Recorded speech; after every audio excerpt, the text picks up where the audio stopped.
Hey everyone, Kyle here. I wanted to talk about my 97 Corolla, kind of my ownership experience with it, and if these cars are still good, if it's still worth it to buy an old Corolla like this, and can they still be daily driven.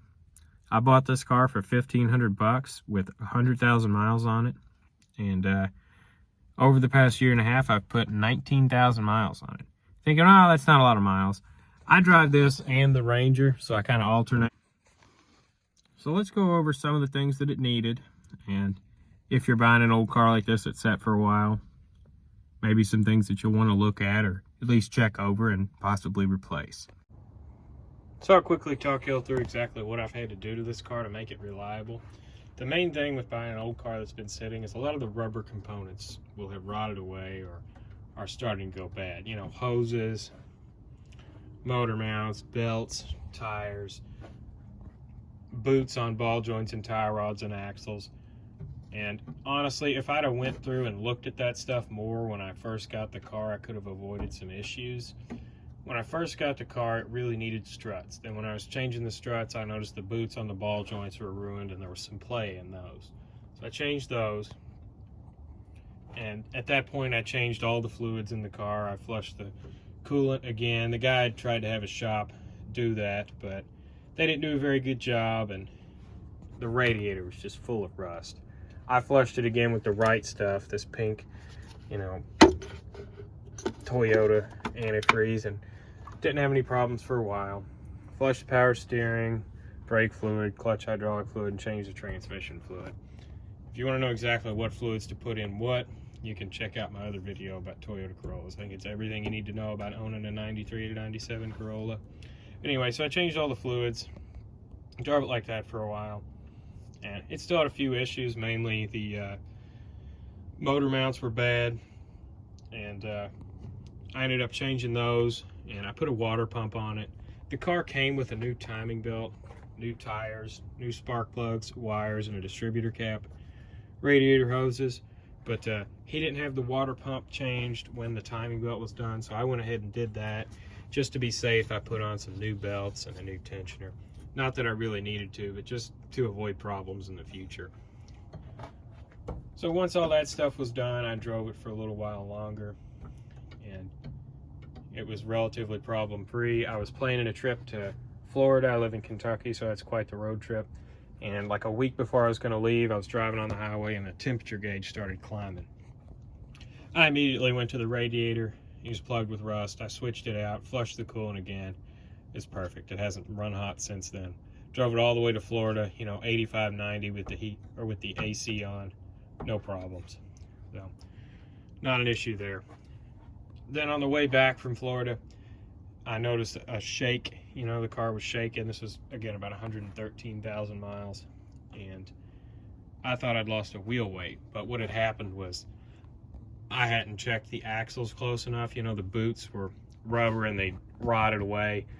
This boot was in really bad shape on this inner joint on this side, and it was slinging all the grease out. The axle was pretty much toast by the time I got back, and that was causing the shaking. So I put 2 new axles in. It wasn't long after that I had an axle seal blowout, kind of ironically, I guess. And the culprit behind that was the transmission vent was clogged. So I fixed that, put a new axle seal in it, and it was all good. Haven't had a problem since then. The car's been great. So you're thinking, that's a lot of issues for a car that had that low mileage.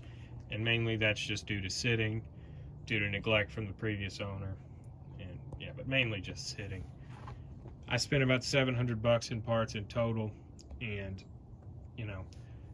that means mechanically I'm in the car about $2,200, for the whole car and the stuff I had to do to it. Definitely worth it to have a reliable car now. And I wouldn't say this has been really problematic. This has all been over 20,000 miles, these issues. You're probably saying, no, it hasn't been a good car. You've had to change all that crap. Why wouldn't you just buy something newer? You won't have to deal with that. You gotta think this car was so cheap. I'm only in it $2,200, and now I've got a really reliable car with only 120,000 miles. So it was worth it to kind of have to deal with some issues in the beginning and sort them out. But after that, you know, the car's been great. So interior-wise, this car's pretty much what you need and nothing more. And that's perfect for me. I don't care about that. As long as the car's got a radio and AC and heat, it doesn't matter. No cruise control, lots of hard plastic. Not a big deal to me. It's okay.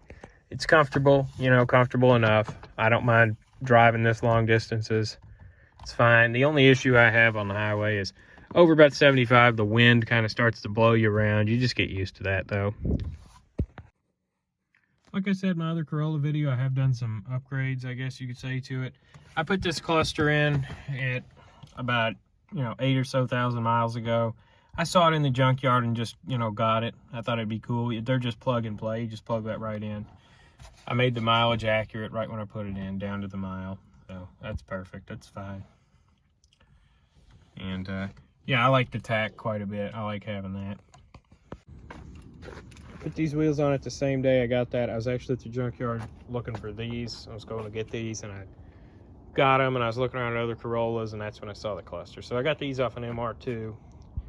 It's like 120 for all four of them. I just had my tires put on here. And then right after that, again, I saw this trunk lid. It was the same color as mine. And it had the spoiler and this piece. So I just switched it over. That was really easy. It's 45 bucks for the whole trunk lid. I did have to buff it to kind of match it. It's matching okay, I guess. Again, it doesn't matter. The car's 24 years old. But I think that, the spoiler and this piece here really make it look quite a bit better, as well as the wheels. But overall, I'm really happy with this car. It's been a really reliable daily. So if you're thinking about getting rid of your car payment and getting an old Corolla, do it. Definitely do it. But be prepared to have to do some work yourself to make it worthwhile. If I'd have taken it to a mechanic shop and had them do all the stuff that I did to it, it wouldn't have been worth it. But I'm not an expert mechanic at all.